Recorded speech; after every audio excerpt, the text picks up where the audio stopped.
Could vitamin D be one of the missing links in the quest for saving our brains?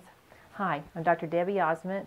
Thank you for joining me for Friday Food for Thought.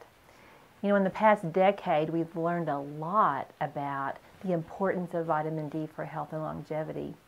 But I want to tell you today about a new study in the Journal of Neurology which correlated low levels of vitamin D to increased risk of developing Alzheimer's disease or dementia. Multiple highly respected institutions around the world participated in this study. They tested 1,658 elderly individuals who had no sign of dementia. And then they measured their vitamin D levels.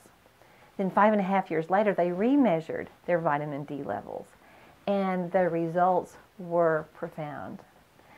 They found that 171 had developed dementia and 102 had developed full-blown Alzheimer's disease. When the data was evaluated, they found that moderately low vitamin D was associated with a 53% risk of developing dementia.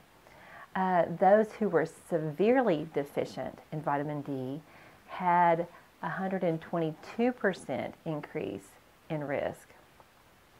So I want to read you a short quote from Dr. David Llewellyn, an MD who was the main author on this study. He told, in an interview for Science Daily, this is what he said. "We expected to find an association between low vitamin D levels and the risk of dementia and Alzheimer's disease, but the results were surprising. We actually found that the association was twice as strong as we anticipated. Our findings are encouraging, and even if a small number of people could benefit, this would have an enormous public health implication given the devastating and costly nature of dementia." So I bring you this study today to help you take the action step of getting tested.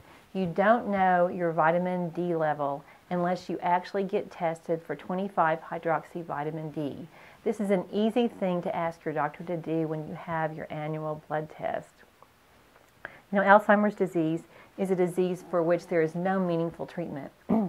Yet low levels of vitamin D apparently really increase a person's risk.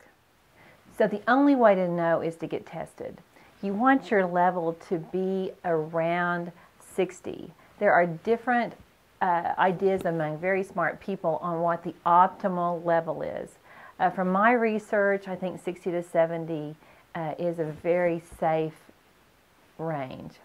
So get it tested and join me next week when we're going to talk about how sleep affects your brain. Thank you.